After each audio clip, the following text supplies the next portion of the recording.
Hi everyone.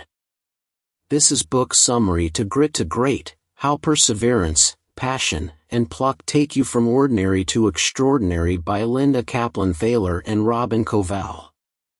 Let's enjoy the video. Please subscribing to my channel for more great content like this. You'll be notified when I upload new videos. If you think that your path is only determined by your intelligence or natural ability to learn quickly, think again. Grit is the new way to define how likely you are to succeed and identify what you need to work on to achieve your goals. Evolving views on this previously unsung character trait are changing how people learn and get hired.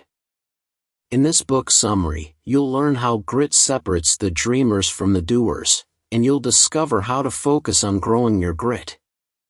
Why you should grow your grit to achieve your goals, and how to do just that. Introduction. People are naturally curious about what drives success stories. Whether it's a natural knack for projecting business outcomes or an artistic ability discovered at a young age, there's always one question about high-profile success: how did they do that? The answer is through good, old-fashioned hard work, but with a twist. Emerging research shows that grit, or a combination of passion and drive, is the secret ingredient behind titans of innovation, including Apple and many professional athletes. Grit enables people to both take existing skills to the next level and acquire the drive to pursue something new. Why grit matters. Though talent and education can give someone a head start, they're only part of the equation. Having the drive to actually do something with your talents and skills separates people who have potential from those who excel. Notable achievers such as Steve Jobs and Michael Jordan were incredibly ordinary during their childhoods and early in their careers. They are two key examples of how relentless dedication leads to success. New research shows that a combination of perseverance and passion are more valuable traits than innate talent or intelligence. This is the modern grit. Though grit may sound like a somewhat dated term, this personality trait is more relevant today than ever. Grit measures someone's ability to do great work rather than just talk about it. It measures character and drive instead of charisma. The best part of grit is that you don't need to be born with it because it's learned. Over time, gritty people have learned the value of hard work and what it takes to succeed, and they're happy to put in the effort to get results. You've probably heard things about participation trophies and younger people's sense of entitlement. It's gradually become more normal for parents and educators to make every child feel they are exceptional. Though this is motivated by good intentions and boosts confidence, the reality is that it de-emphasizes hard work and instead emphasizes the reward of getting by with minimal effort. Children who are told that they're naturally good at something are more likely to neglect studying or practice. Grit has 4 attributes. Guts, don't be afraid to put yourself out there. Resilience, beat the odds and keep going. Initiative, being a self-starter. Tenacity, stay focused on a goal and work toward it. Michael Jordan, one of the greatest basketball players of all time, summarizes his gratitude toward failure: "I've failed over and over and over again in my life, and that's why I succeed." In a field where natural talent is usually attributed to becoming a professional athlete, it's important to hear his perspective on what it actually takes to make it. The talent myth psychologist Angela Duckworth runs a research program to better understand how to measure grit in children and how high grit scores contribute to their success. She developed a specific scale to measure grit, which also identifies the type and amount of assistance a child needs to achieve their goals. This research debunked the long-running theory that intelligence is the most important indicator for success. On the contrary, those with high IQs were accustomed to working less, so they were more likely to fail when asked to work on certain tasks outside their existing knowledge base. They were more likely to give up. The changing conversation on intelligence versus grit affects one of the top tools for measuring academic success: standardized tests. Research such as Duckworth shows that high test scores don't inherently mean that someone will be a great student or a high-performing employee. Google's hiring process historically included submitting transcripts and SAT scores, but doing away with that policy has changed their workforce. Now, the tech giant is hiring a higher percentage of employees who didn't even go to college. One essential reason why grit is becoming more important is that it reflects character, and character is not a fixed quality. Rather, it grows and evolves with new challenges and experiences. When someone knows the importance of not cutting corners, it shows in their work, and they're able to develop a track record of sticking to this value. Grit leads to success by driving people to prepare, welcome challenges, and dedicate extra time to honing skills. Ditch the dream. Whether it's a beach house or a certain number in your checking account, everyone uses dreams to picture success. Though this can be motivating in the short term, the reality is that fantasizing about success encourages a loss of motivation and causes more anxiety when you don't meet those goals within a certain time frame. You're actually worse off by fantasizing about an ultimate goal, because spending time on an idealized version of your future can trick you into thinking you've already reached your goals. Therefore, it's more crushing when you find yourself in a position where you still have a lot of work to do. Instead of dreaming of the ultimate outcome, focus on what the next step in your progress looks like. If you're an aspiring filmmaker, your goal can be finishing the rough draft of a script. If you are starting your own business, it can be getting your first 3 clients. The first step is always the hardest, but starting with something that seems small will motivate you significantly more than spending time on success fantasies. Find a goal, start it, and stick to it. Then, evaluate what comes next. Lose the safety net. People are taught to go into denial or fear in worst-case scenarios. From natural disasters to underperforming at work, the instinct is to avoid even picturing worst-case scenarios because they're so awful. But if anything, you should plan for disaster to teach yourself to stop avoiding fear. Living a life dictated by fear or discomfort does not lead to success, and step 1 is to face rejection. Put yourself in a position to fail on a small scale, so you get used to the feeling and don't feel crushed each and every time it happens. Imposter syndrome haunts the tech industry, especially for women and people of color who are typically the minorities on their teams and in their entire field. This feeling may create a need to compare yourself to other people, which can be psychologically exhausting and impede progress.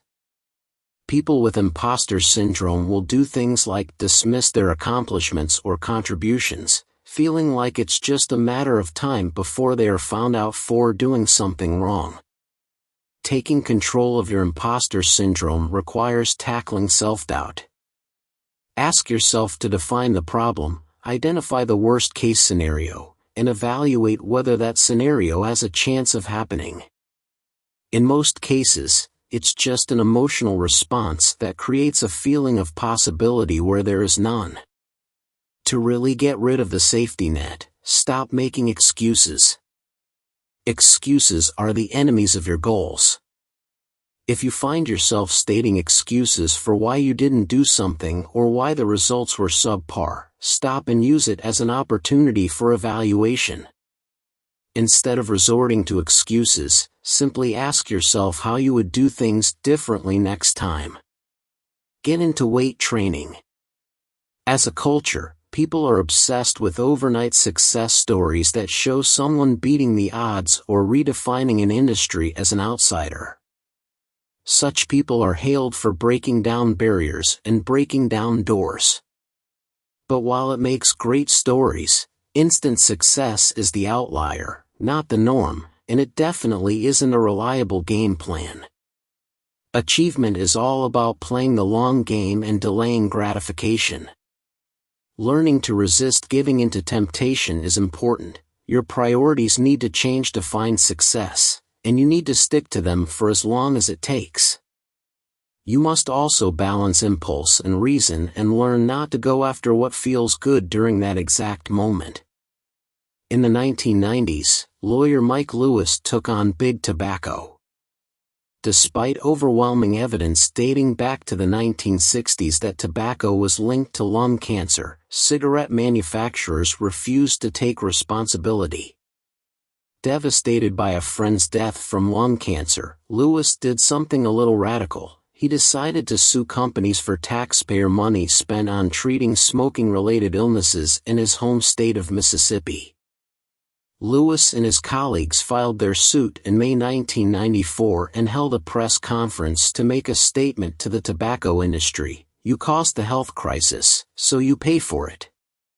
Lewis was immediately ridiculed by the state governor, and both state and federal government offices told him he didn't have a case to fight. It took years, and Lewis's colleagues dedicated their lives to the case without the guarantee of reward, but in the end, they won. After 4 years, they reached a settlement and big tobacco companies had to pay out billions of dollars in a legendary victory. Not every win will be on the same level as taking down big tobacco, but that doesn't make them any less of a win. In addition to celebrating the big wins, learning to celebrate the small victories along your journey helps you develop the endurance you need to reach those big goals. Admire your progress as you go to encourage you to keep working towards something bigger. It's also important to focus on practicing discipline in small ways. If you need a place to get started, begin with a classic: make your bed every morning. This simple task functionally changes your mindset because your first completed task of the day that creates a sense of accomplishment and encourages you to keep checking things off your to-do list all day. Bend like bamboo. Things are not always what they seem. The bamboo plant is a prime example of this. Even though the outside of the plant is very hard, the hollow interior makes bamboo incredibly flexible. It can wave gently during an afternoon breeze as well as withstand tropical storms that cause damage all around it. Its adaptability makes bamboo the perfect example of grit. Some planning will help you plot your path to success, but you need to be adaptable because nothing goes exactly as planned. To be adaptable, you must learn not to be discouraged by change. This makes optimism is a key component of adaptability. Optimism helps navigate setbacks because it allows you to see them as temporary and changeable. Knowing how to challenge your own perspective will keep you moving, even while facing difficulties.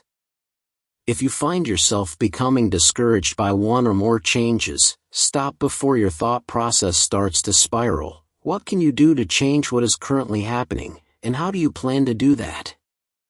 Adaptability is determined by your mindset. Carol Dweck, a psychologist at Stanford University, splits mindsets into two groups: fixed and growth. A person with a fixed mindset believes traits are determined by genetics and usually thinks they can't do anything about difficulties when they arise. A person with a growth mindset believes traits and abilities can be expanded with dedication and work and is not discouraged by obstacles. When you become aware of which mindset you are in, you develop more skills to pivot and change instead of having your current mindset determine your destiny. No expiration date.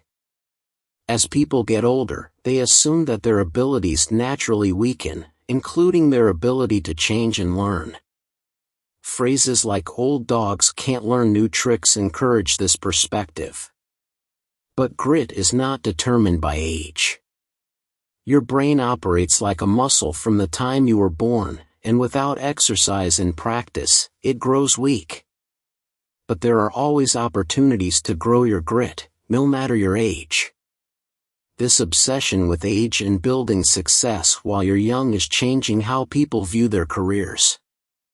work culture is obsessed with young success. People in their 20s assume they'll never be successful because they aren't moving up in their career quickly enough, despite not even being 25% into their entire career. There's a glamour attributed to retiring early or following the example of someone you admire on a 30 under 30 list. But there are many examples of people who found new, successful careers at an older age, including comedian Ken Jeong, a medical doctor who decided to seriously pursue acting in his late 30s. Ageism limits potential. On a neurological level, you are not born with all your gray cells. You are capable of growing billions and billions more as you age, as long as you stimulate your brain throughout your life. Newton's first law of physics states that a body in motion will stay in motion at the same speed until intercepted by an outside force. Keep this in mind instead of stopping and starting when it comes to developing new skills or working toward your goals. Grit for good. Work doesn't feel like work if it's something you enjoy, especially when it benefits your community. Being able to see tangible, positive impact is an important part of finding what motivates you. Further, working to help others has outstanding effects on your mental and physical health. Adults over the age of 50 who volunteered a couple hundred hours per year are 40% less likely to develop hypertension than their peers who don't volunteer. Practicing acts of kindness and going out of your way to help people benefits your well-being, which helps you keep going when you feel like you don't have the motivation you need. As the keeper of potential, grit makes a significant contribution to whether people are motivated to go out of their way to help others. Summary. Among gritty people, the satisfaction of hard work is universal. Grit enables people to see the value in their effort rather than just look for the quickest way to get the job done. As a recently coined term for the combination of passion and drive, grit is becoming increasingly more important for measuring a person's potential. From changing perspectives on academic success to changing how people get hired, grit is the key to ending up where you want to be. Here's how you can grow your grit. Stop fantasizing or idealizing the product of success. Instead, focus on creating visions of what it will take for you to start succeeding. Dream about the steps you need to take, not the finish line. Don't just embrace failure as an idea. Put yourself in situations where you're destined to fail on a small scale, so you get comfortable with it. Also, get accustomed to thinking on your feet while embarrassed or flustered. Challenge your perspective by embracing a growth mindset and believing that you're in control of your path. Celebrate your small victories. Don't think of age as a limitation or a hurdle. You can grow your grit at any age. Thank you for watching. Please subscribe, like and share. See you in next videos.